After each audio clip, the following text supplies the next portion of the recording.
Hi viewers, welcome to our channel. ప్రస్తుతం మనతో పాటు ఇమ్మంది రామారావు గారు సీనియర్ జర్నలిస్ట్ ఉన్నారు. వారితో ఒకసారి మాట్లాడదాం. సార్ నమస్కారం. సార్ నమస్తే బాబు.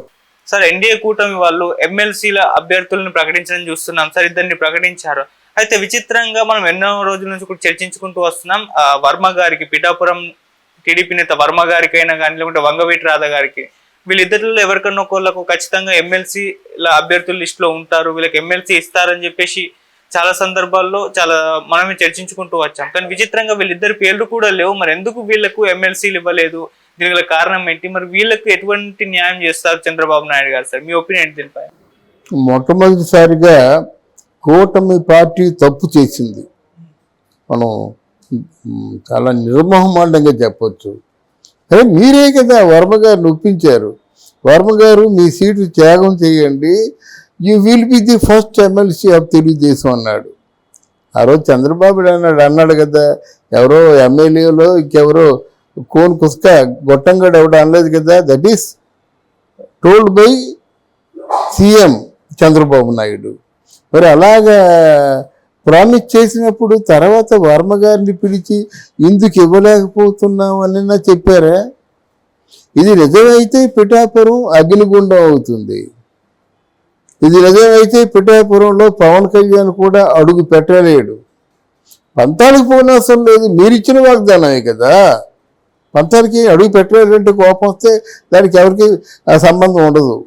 మీరే చెప్పారు కదా, వర్మ గారు చాలా ప్రాణత్యాగం చేసినట్టు చేశారు. వర్మ అంటే ఎలాంటి వాడు? పిఠాపురంలో వైసీపీ పార్టీ వంగ గీత ఉన్నప్పటికి కూడా తాను ఇండిపెండెంట్గా గెలిచేస్తానని చెప్పిన క్యాండిడేట్కి వాగ్దానం చేసి ఆయన తాలూకు సేవలు ఒక 3 నెలల పాటు ఉపయోగించుకొని ఈరోజు మాట మాత్రమేనా చెప్పకుండా ఎమ్మెల్సీ అనౌన్స్ చేయడం ఎంతవరకు సమంజసమో చంద్రబాబు నాయుడు తాలూకు ఆత్మపరిశీలన చేసుకోవాలి. పోనీ చంద్రబాబు నాయుడికి ఏదో ఆ పాత వాసన పోక ఎవరు శ్రీరామచంద్రుని తీసుకొచ్చాడు. అందుకే నువ్వు ఎమ్మెల్సీ ఇచ్చినా ఒకటే, ఇవ్వకపోయినా ఒకటే, చాలా పదవులు అనుభవించాడు, ఎంపీ కూడా వెళ్ళాడు. కొత్త రక్తం వస్తుంది కదా, దాని మీద నీకు ఎందుకు దృష్టి పోలేదు? అలా తెలిసి తప్పు చేసి తప్పు చేస్తే ఎలాగా చంద్రబాబు నాయుడికి అడగాలి కదండి. ఎప్పుడో స్నేహితులే కరెక్టే, తెలుగుదేశం ముందు ఉన్నవాడు. మరి గోరంట్ల బొత్స చౌదరి కూడా తెలుగుదేశం పార్టీలో మొదటి నుంచి ఉన్నవాడు. దానికి చాలా ప్రజల్లో ఒక అలజడిని సృష్టించబోయేటువంటి ఒక ప్రశ్న. రెండవది వంగవీటి మోహన్ రంగానేమో, వంగవీటి మోహన్ రంగాని బతిమాలి బామ మనం ఉద్యమం తరఫున ఉన్నవాళ్ళం రా బాబు, దూరా నీకు మంచి భవిష్యత్తు ఉంటుందని తీసుకొచ్చినటువంటి పవన్ కళ్యాణ్ మంచి భవిష్యత్తు అంటే ఇదేనా? వాడుకొని వదిలేయడమేనా? అంతే కదా. దీంతో అగ్నిగోళం అయిపోతుందండి ఆ సామాజిక వర్గంలో. మిగతా వాళ్ళు వదిలేస్తే పర్వాలేదు, నమ్మించి వదిలేయడం ఏంటండి? నమ్మించి వదిలేయడం ఏంటి? కొన్ని జనసేన తరఫున ఏమో ఎవరో ముఖ్యంగా ఫస్ట్ ప్రిఫరెన్స్ జనసేన తరఫున చంద్రబాబు నాయుడు ఇచ్చినా ఇవ్వకపోయినా చాలామంది అనుకుంటారండి వాడుకుని వదిలేస్తారని చెప్పి. ఈయన కొత్తవాడు కదా, ఇంకా రాజకీయ కోణంలో ఈయన చూడలేం కదా. ఒక మాట ఇస్తే ఆ మాటకి కట్టుబడి ఉండాలి. మరి వర్మకి ఈయన జనసేన పార్టీ నుంచి ఎవరో హరిప్రసాద్ని తీసుకొచ్చాడు, కానీ జనసేన పార్టీ నుంచి వర్మ గారిని ఎందుకు పెట్టుకోలేదండి? అంటే జనసేన పార్టీలో సీట్లు ఏదైనా దాంట్లో పంచుకుంటారు. తెలుగుదేశం మీకు ఎవరు కావాలి చెప్పండి, మీకు పెట్టుకుంటామని సంథింగ్ ఏదో చేస్తారు కదా. జనసేన పార్టీలోంచి కావాలంటే వర్మ గారిని పెట్టుకోకపోతే తెలుగుదేశం పార్టీతోనే గొడవ పెట్టుకోవచ్చు. ఏమండి మీరు దయచేసి, ఆయన ఏ పార్టీ నుంచి లేడు, ఎవరు వంగవీటి రాధా, తెలుగుదేశం పార్టీ నుంచి మీరు తప్పనిసరిగా వర్మ గారిని తీసుకోవాలి, నేను రాధాని తీసుకుంటానని చెప్పేసి ఇచ్చిన వాగ్దానాన్ని నిలబెట్టుకున్నట్టయితే మీరు 5 సంవత్సరాలు పరిపాలించినంత ఎత్తు మాట. కానీ చాలా పొరపాటు చేశారు. మరి నెక్స్ట్ వాళ్ళిద్దరికి ఏ పదవులు ఇస్తారో మాకు తెలియదు, కానీ మరి ఉన్నతమైన పదవులు అంటే మరి ఏ పదవులు ఇచ్చి వాళ్ళు చల్లార్చారో తెలియదు, కానీ వీళ్ళే వాళ్ళున్న ఇంటికి నిప్పంటించుకున్నట్టుగా ఉంది. ఇది వైసీపీ పార్టీ వాళ్ళకి చాలా పండగ మాట, సందడి. దీంతోడు మనకి ఎవరు ఈ పేరు మన జగన్మోహన్ రెడ్డి తాడేపల్లి వస్తున్నాడు, ఈ గోరంతల్ని కొండంతలు చేయిస్తాడు. ఆయన తాలూకు ఉద్దేశం ఏంటంటే వాళ్ళ మీద బుర్ర జల్లడమే, పార్టీ ఉనికికి నష్టం కలిగించడమే కదా ఆయన తాలూకు ఉద్దేశం. ఈ భార్గవరెడ్డి, ఈ సజ్జల రామకృష్ణారెడ్డి, విజయసాయిరెడ్డి వీళ్ళందరూ ఉంటారు, కానీ ఇప్పటికే ఎవరో ఉంటారు అక్కడ క్వార్టర్లో ఎవరో ఉంటారన్నమాట. ముందు ఏంటంటే చంద్రబాబు నాయుడిని, పవన్ కళ్యాణ్ని వాళ్ళ మీద బురద జల్లి వాళ్ళకి రాజకీయ జీవితం లేకుండా చేయాలన్నటువంటి ఉద్దేశం. దానికోసం ఎన్ని వేల కోట్లైనా ఖర్చు పెడతాడు.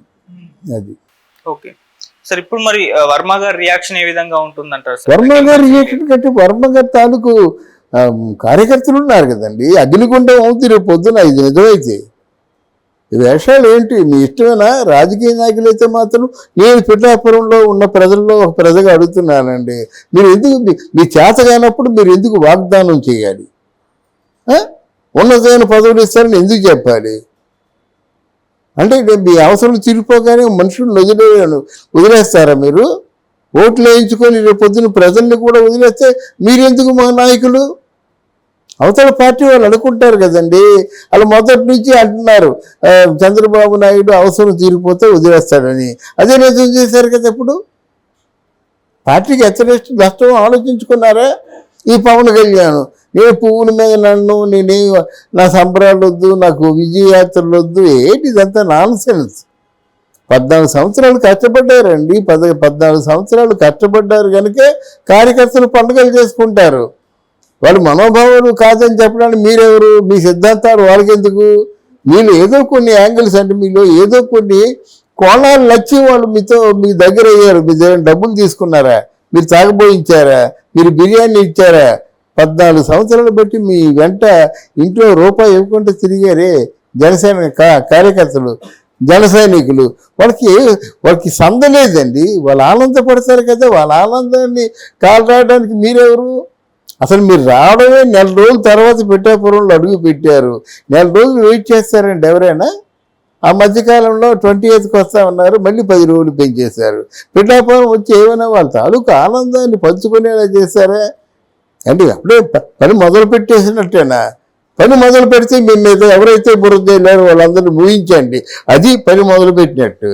వాళ్ళేమో ఒక పేల్చునే ఉన్నారు, ఒక పక్క సూటుపోటు మాట్లాడుతూ అంటూనే ఉన్నారు, ఒక పక్క మిమ్మల్ని ఫూల్స్ చేస్తూనే ఉన్నారు. ఏం పని మొదలు పెట్టారు మీరు?